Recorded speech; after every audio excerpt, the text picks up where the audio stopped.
Greetings, everyone. Now we're going to get to our questions and answers. And here is the first question. As Rosicrucians, we are taught how to access the Akashic records. I am wondering if these records also contain information about the planet's future, as well as the destiny of each individual's soul. And I'm going to share a little bit from a 9th Temple degree monograph, which is a description of the Akashic records.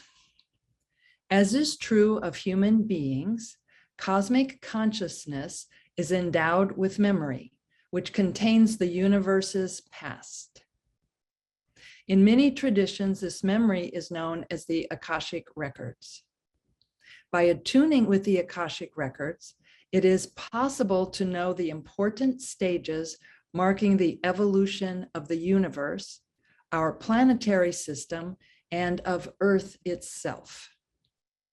The Akashic records not only contain the universe's past, they also include the collective memory of all beings who are part of it, and encompass the history of humanity itself since its appearance on Earth.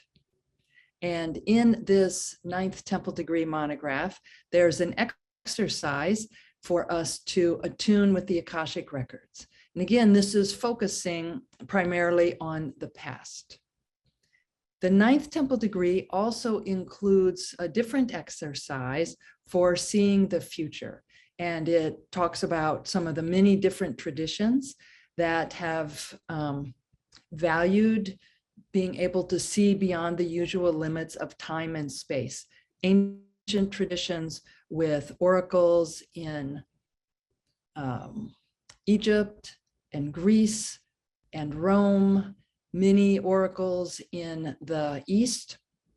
The Dalai Lama still consults with a Tibetan oracle. So the monograph describes a little bit about seeing the future. And here is some of what that monograph describes. The history of humanity has always been marked by seers and prophets who have devoted themselves to foreseeing the future, whether as part of their religious functions or on a personal basis. Time is a purely objective concept that exists only in relation to the material world. This means that the future exists only in human consciousness and corresponds to an extension of the present, which is itself only an extension of the past. Now, the second part of this member's question is, if the Akashic records do contain information about the future, how does that go along with the order's insistence that free will determines our future, karma, and our destiny? And that's an excellent question, and one that I believe that philosophers and thinkers of all type have considered over the millennia. Is the future predetermined, or do we have free will that contributes to what the future will be? So here is what a Rosicrucian monograph says about this. Cosmic consciousness contains the future of humanity. But this future does not change the fact that people are free to act as they wish at the time they accomplish those acts. And I remember hearing once from a different tradition, a description of free will and predestination. And it was described that a prophecy can show the trajectory as if we are shooting an arrow and the arrow is going to go a certain direction unless something affects that trajectory. So our actions and events could cause the trajectory to change. This monograph continues, since humanity's future is written in the cosmic mind without affecting our individual and collective free will, a prophecy is therefore not inescapable. In other words, it corresponds to the perception of a possible future that is susceptible to change. For example, it is not because a prophet has foreseen the end of the world in a given year that this event will inevitably occur, even though this prediction is a result of a genuine cosmic communion. Indeed, assuming that it is not allegorical in character, such a dramatic date depends on humans ourselves, not on a predetermined divine decree. Consequently, we have the power to avoid it by acting appropriately in regards to ourselves, other people, and our environment. Generally, each prediction is a warning given to help us become aware of serious, even dramatic mistakes that should be avoided.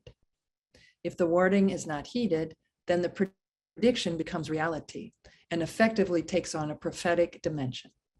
It is important, therefore, not to be fatalistic and to know how to make good use of premonitory impressions. In keeping with the previous explanations, humanity has the power to transcend time and to see the future by attuning with cosmic consciousness, as this future is virtual, not absolute.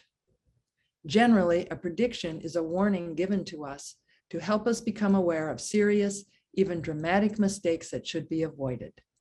If this warning is not heeded, then the prediction becomes reality and effectively takes on a prophetic dimension. And this is related to, I've described my favorite paper in the Rose Quad Journal, the Rosicrucian Order's online scholarly journal. And it asks the question and presents a case for, is it possible for the future to affect the past?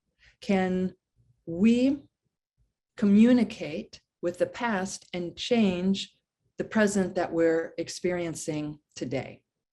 And I'd like to share just the summary from that paper from the Rose Quad Journal. This was published in 2005, volume 2, and you can find the Rose Quad Journal at Rosecroix, that's ROSECROIX, rosequadjournal.org. And this was the second issue of that. And the name of the paper is Entanglement, Causality, and the Cohesion of Space-Time by Michael A. Amaral, MD, FACS. And here is the summary of this article. Entanglement is an extraordinary quantum mechanical property where two particles remain connected to one another, no matter how far apart they may be in the universe. Far from simply being a curiosity, entanglement may exist across time and provide not only cohesion to space-time, but also a primordial scaffold for causal links. And here, this final sentence is related to our question. This suggests the existence of symmetrical relations between events separated in time and raises the possibility that the future may influence the past. So again, we are given exercises in the Rosicrucian lessons for accessing what Rosicrucians call the Akashic records. It's a record of anything and everything that's ever happened. And there are different exercises for foreseeing the future. And there are monographs that deal with the effects of our free will. How much does our free will affect what may be predetermined by the great universe, the universal intelligence to happen? And we're encouraged to look at time and space as they really are, which are states of consciousness. And in this particular paper, to consider, can we right now influence what will happen to us right now by making a connection, making a contact in the past? So related to that, we're going to have just a very brief meditation to see if there is anything in our life that we may want to change the trajectory for. Maybe you are consciously aware of a trajectory that you don't want to manifest. You know that events are heading a certain direction, and maybe those events are happening around you now. Maybe they're happening in the world around us now, and maybe they're going to happen in the future. So you may have heard this saying before, what's better for the planet than planting 100 trees? What's better for the planet than planting 100 trees? And the response is planting 100 trees 20 years ago. So that's what we're going to be doing in this exercise. We're going to observe a trajectory that's going in a direction we don't want it to go, and consider what we can change, how we can change that trajectory.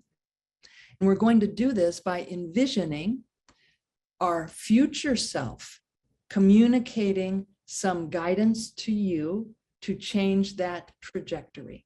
So if something's coming in the future and you don't want that to manifest, your future self will communicate to you what you can do right now to change that trajectory. Or you can consider something that's happening right now, not in the future, but a situation that you would like to be different. And with your thoughts, change the trajectory that began in the past. So an example of this is that you can focus on the person you want to become. So if there's some aspect of your personality or something in your life that you don't want to continue on that trajectory, you can focus on the person that you want to become instead of the way the trajectory is going. You can focus on the circumstances that you want to create. So we're going to do that now. If you just close your eyes and think for a minute of some situation in the world, in your life, that either at this moment is not where you want it to be, or you feel that it's on a trajectory to head somewhere that you don't want it to be, and envision how you can change that trajectory.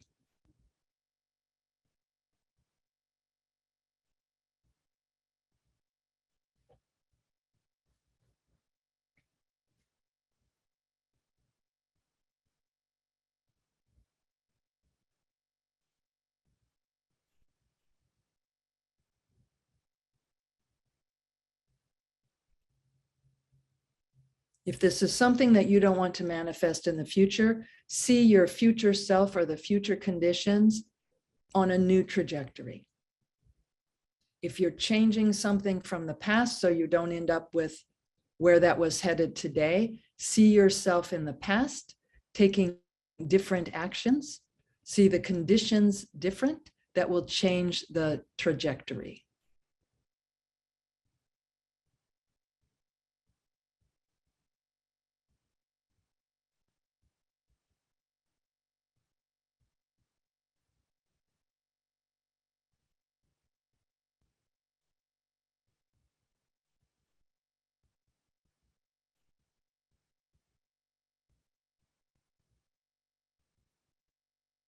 In the next issue of the Rosicrucian Digest, we're including an article by H. Spencer Lewis,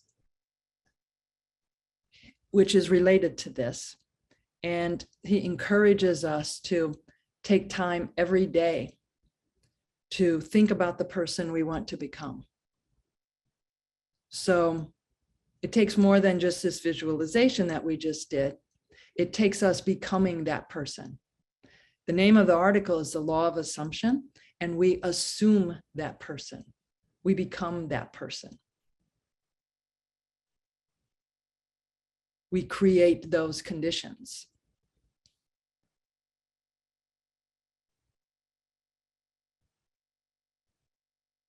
Whenever you're ready, open your eyes.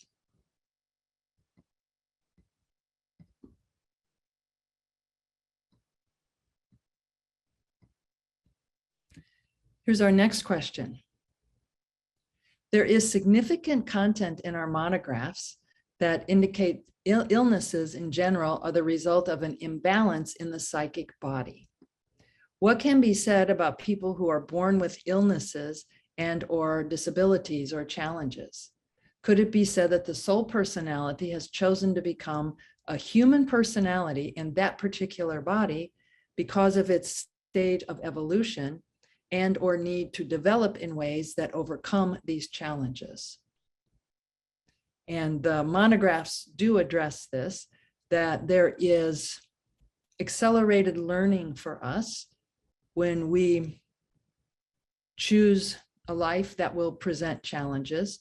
Sometimes the accelerated learning is for us. Sometimes the accelerated learning is for our family. Many years ago, I was a co-facilitator of a neophyte forum where we had a discussion for new members for a long period of time. And we would talk about the Rosicrucian monographs tell us that we choose the family that we will incarnate into. So the soul personality, before we're born, chooses our gender, our race, our nationality, the family that we're born into, that will provide the best lessons for the evolution of consciousness, for our evolution of consciousness, for the family members' evolution of consciousness. So we choose what family we're born into. We choose the circumstances so that we can have the most powerful lessons possible. And so sometimes let's say if someone is born with illnesses or disabilities or challenges, sometimes the accelerated learning is for us, and other times it could be for family members or other people with whom that person comes into contact.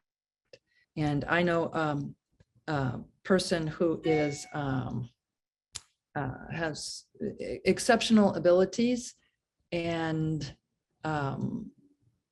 she has where many other people would see that she has incredible challenges, including cognitive challenges.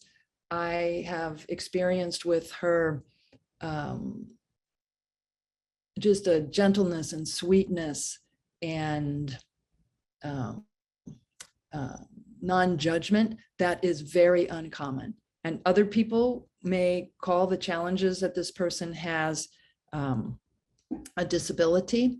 And in my experience with her, and I've known her since she was a very little girl, her different way of being is a great gift to everyone that she comes into contact with. So here's our next question.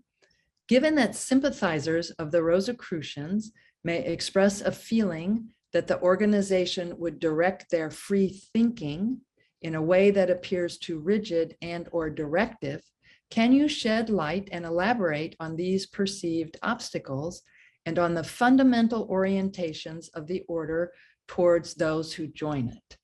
And I noticed how I felt when I read this question for the first time, because I thought, I've never heard anybody say that the order directs their free thinking. And I've certainly never heard a member say that.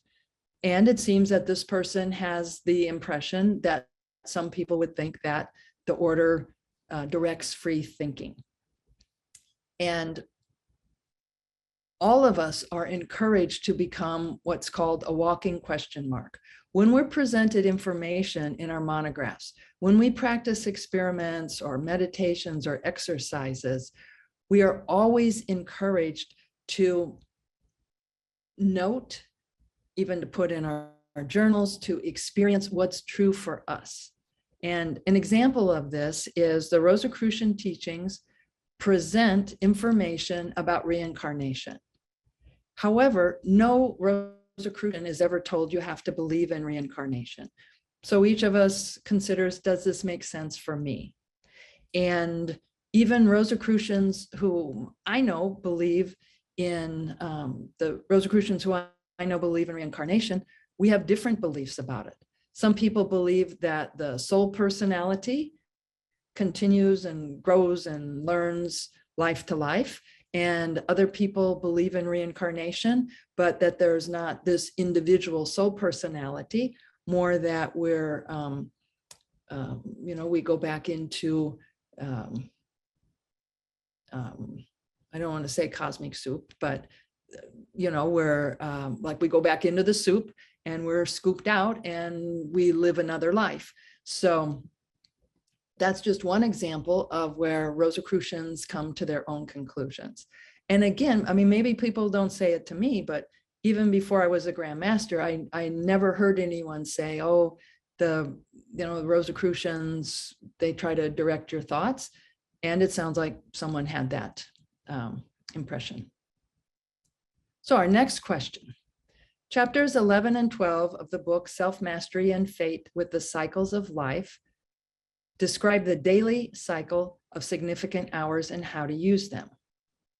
However, in chapter 6 of the book, Messages from the Celestial Sanctum by Raymond Bernard, it is stated that a person's Sunday is his or her solar day, which is the day of the week the person was born on. So a person born on Monday, for that person, their Sunday in this chart becomes Monday because they were born on that day. And then there's a table related to that. And then our member says, I noticed you did not make mention of this personalization of the daily cycle of periods during my recent presentation. I presented a program on the cycles of life on September 22nd. Does AMORC have any official position on this? So in order to respond to this question, I looked at both sources for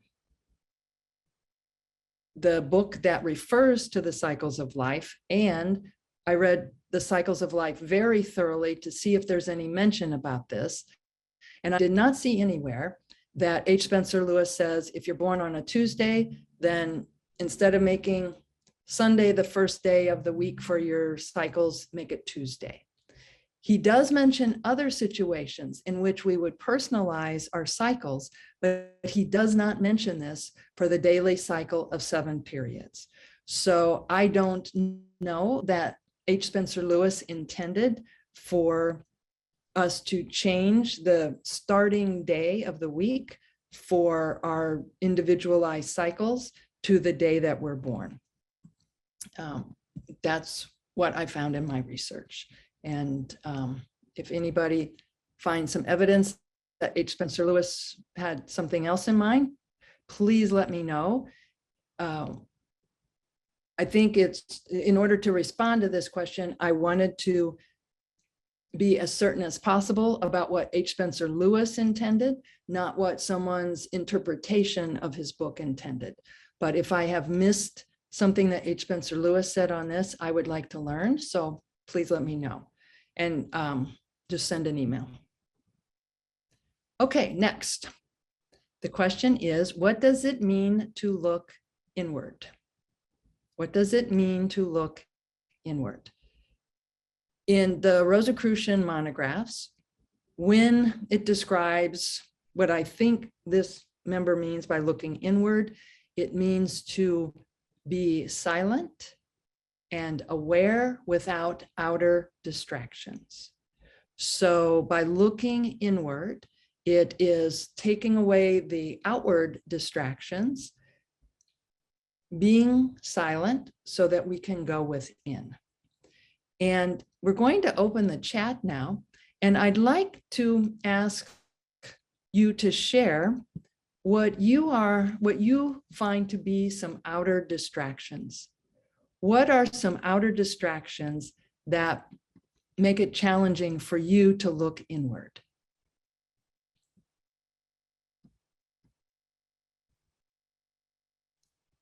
Okay, so we have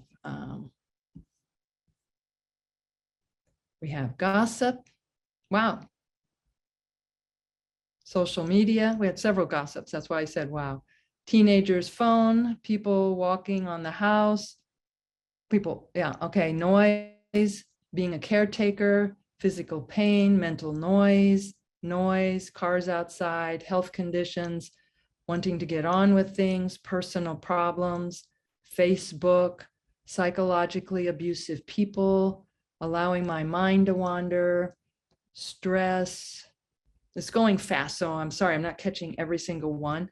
Worries, self-doubt, more stress, growing old, surviving, um, loud music or talk. So these are some distractions that can keep us from going within. Any noise, mental noise, circular thoughts like ruminating, noisy neighbor. I don't know if it's noisy or nosy neighbors, maybe both. Fatigue. So these are distractions that keep us from going within. Now I invite you to share techniques that you find helpful for going within.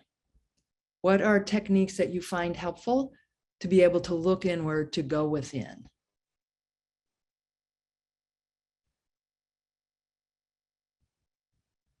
Deep breath, feeling into my solar plexus, breathing. Wow, lots of breathing, using a mantra, listening to my breathing, the overall body exercise, white noise, music, mindfulness, yoga, classical music, incense, looking at water, meditation, more classical music, concentrate on the eternal silent, sitting in the car for a few minutes before going in to take care of someone. Okay, using thank you as a mantra, metaphysical aid, being out in nature, listening to the silence that lies beneath all, visualizing big natural space, visualizing a center of nothingness, playing my guitar, overall exercise, remembering life is short, my dog, focus on the heart and shine love outward, deep breathing, being in the forest, supporting others, quiet environment, kindness. So thank you all so much for sharing. So I think we've identified a lot of distractions that we can avoid, and we've identified a lot of techniques and practices and just even setting conditions. It doesn't have to be a practice. It can just be setting the conditions to be able to go within. And we'll do that now for just a couple of minutes. So if you would please sit comfortably, take 3 deep breaths, becoming more relaxed with each exhalation.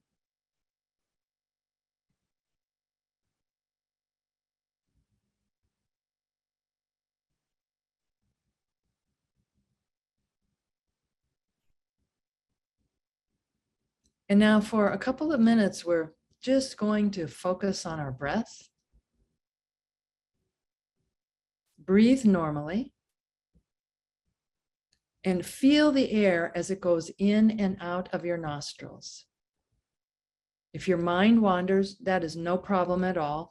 Just bring it back to feeling the air going in and out of your nostrils. And we'll do this just for a few minutes.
So now look inward, whatever that means to you. Look inward.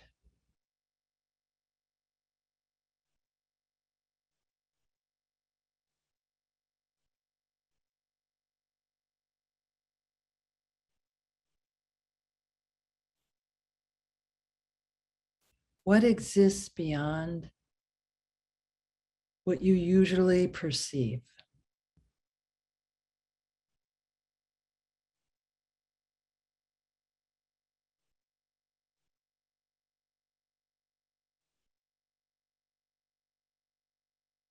What exists beyond each breath that you take?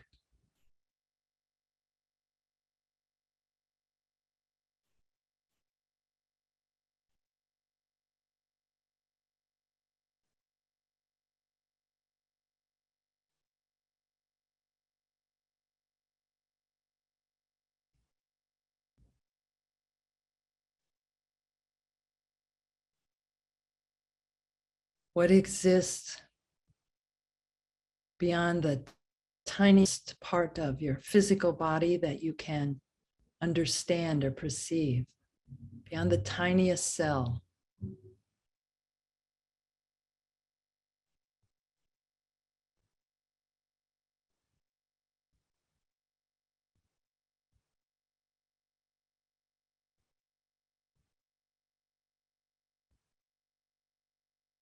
What exists beyond all time and space?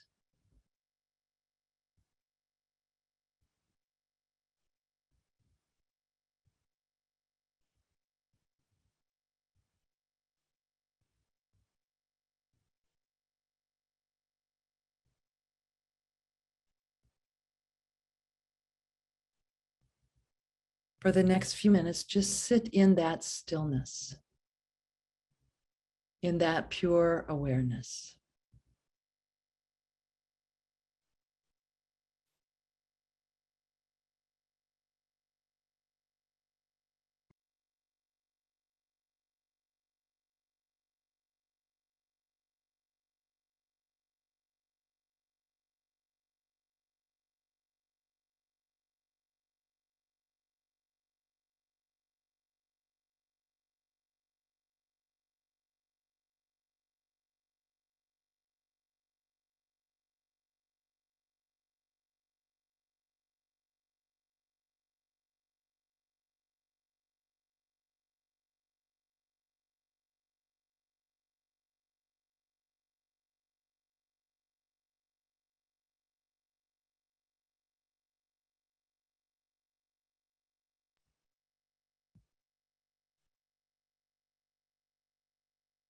When you're ready, slowly open your eyes.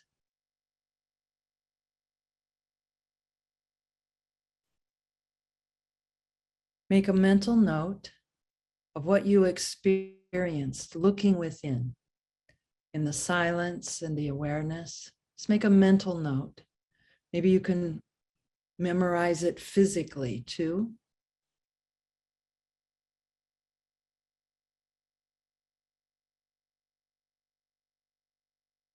And we're going to open the chat again. If you want to share any way that you may be able to put into words your experience of that stillness and awareness and looking within.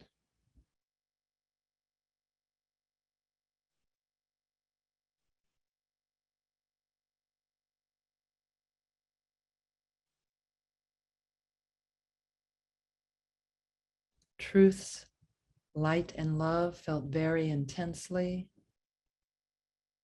Pure peace, we are all connected. Expansion of being. No judgment, no more sorrows. The inner sun, emptiness, love, compassion. The beauty of mystery, a space of sacredness. White light, the feeling that there is a better life for all in the future. Peace profound. We are the cosmic self, calm spirit, peace profound, water, earth, fire, and air.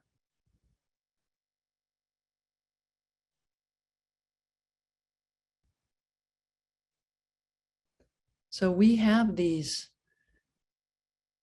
incredible gifts, these tools that we can use to take us to that place of deep peace and calmness and connectedness. And again, it requires that we are not distracted by the many things that can distract us, and that we apply just some very basic techniques. Everything's very simple for looking within. These techniques that help to create these experiences that we just had.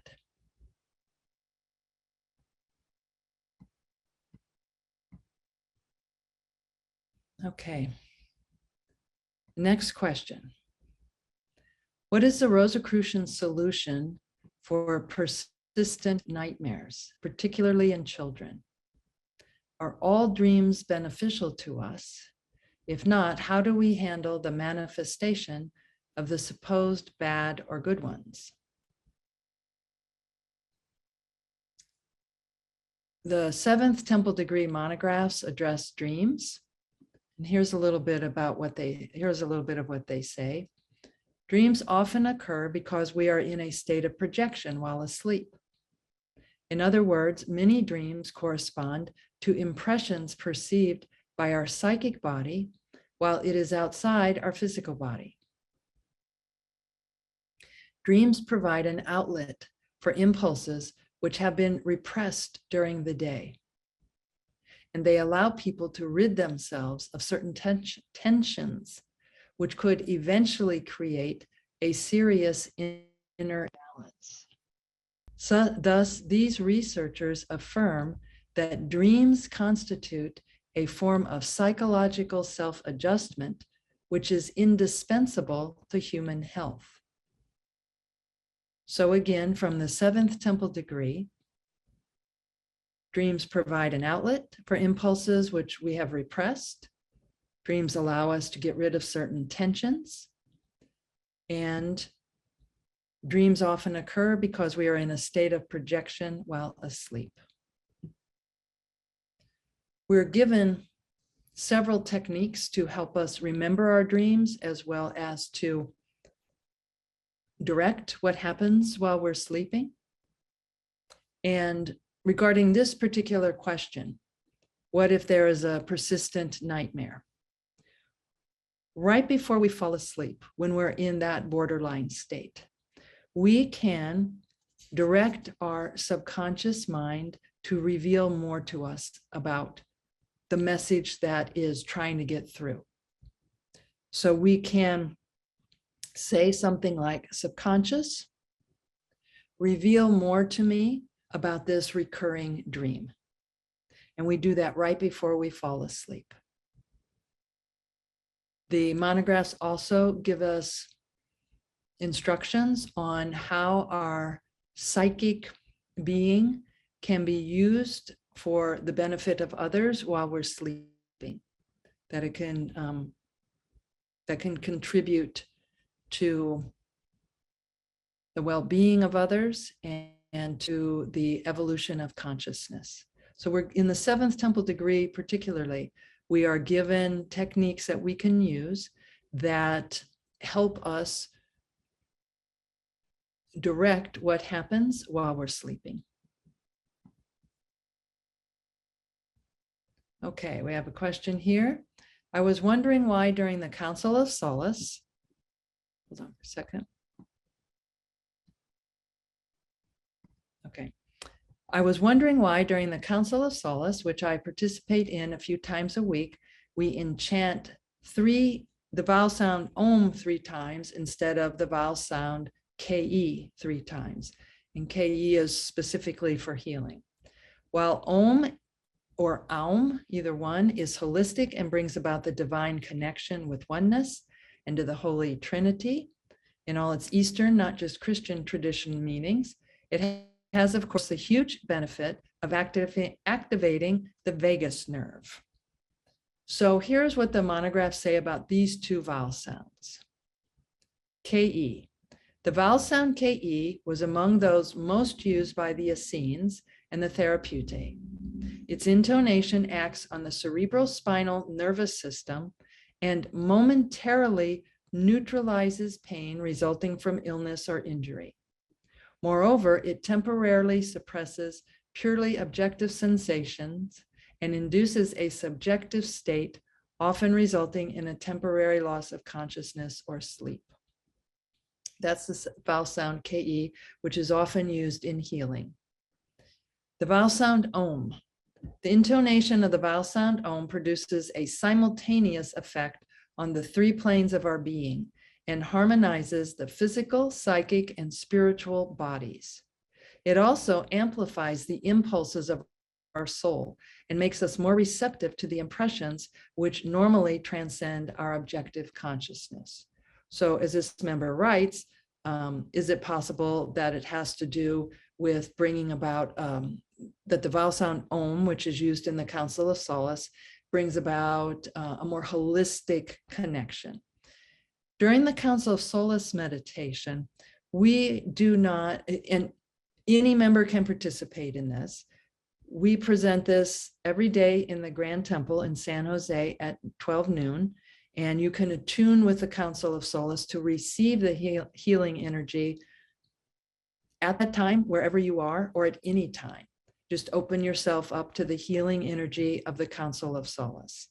And we do not visualize individual people who have written in to say, I need help with this physical challenge or a financial challenge or challenge with a relationship.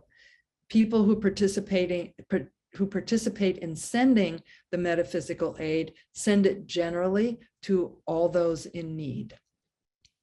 Then there is a point in the meditation where we keep in mind people that we know who may need particular help, and parts of the world that we're aware of that may need particular attention. So the vowel sound OM is used in order to make that connection with everyone who has requested metaphysical aid. It's to connect on that level. And we're then sending healing thoughts. So the member who is asking this question is asking, so since KE is more for healing, is that the more appropriate vowel sound?